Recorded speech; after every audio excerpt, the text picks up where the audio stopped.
एक प्राचीन वृक्ष के नीचे एक बुजुर्ग बाबा बैठे थे। उनका चेहरा झुर्रियों से भरा हुआ था, लेकिन आंखों में गहरी चमक थी, जैसे जीवन का सारा ज्ञान समेटे हों। वह रोज सुबह सुबह वहां बैठकर साधना करते और आने जाने वालों को आशीर्वाद देते। लोग उनकी बातों में जीवन की सच्चाई तलाशते थे।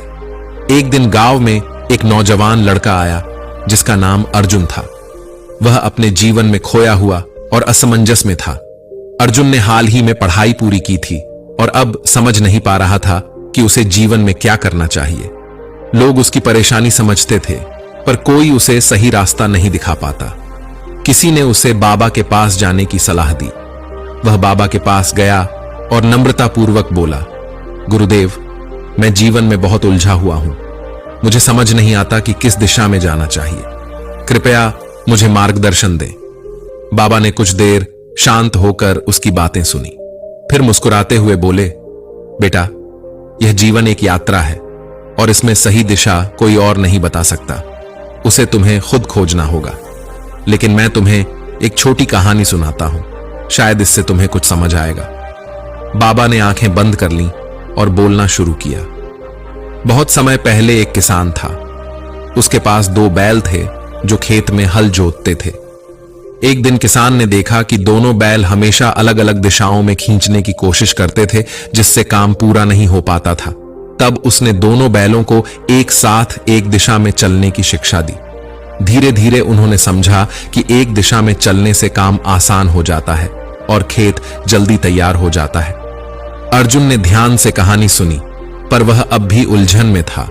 उसने पूछा, गुरुदेव, इस कहानी का मेरे जीवन से क्या संबंध है?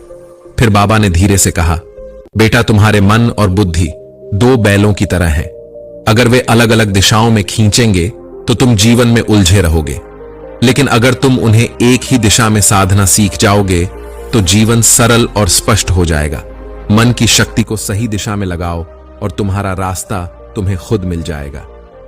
अर्जुन की आंखों में एक चमक आ गई। उसने बाबा के चरण स्पर्श किए और निश्चय किया कि वह अपने जीवन की दिशा को खुद समझने का प्रयास करेगा। धीरे धीरे अर्जुन को अपने सवालों के जवाब मिलने लगे और वह जीवन में सही रास्ते पर चलने लगा। यह कहानी सुनाकर बाबा ने अर्जुन को आशीर्वाद दिया और कहा, बेटा, याद रखना, तुम्हारा मार्गदर्शक तुम्हारे भीतर ही है। उसे पहचानो और जीवन की यात्रा का आनंद लो।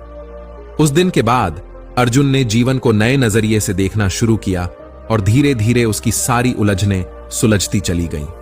कहानी की सीख: जीवन में दिशा हमें खुद खोजनी होती है। बाहरी सहायता चाहे जितनी भी हो, सबसे महत्वपूर्ण है मन और बुद्धि को एक दिशा में साधना करें।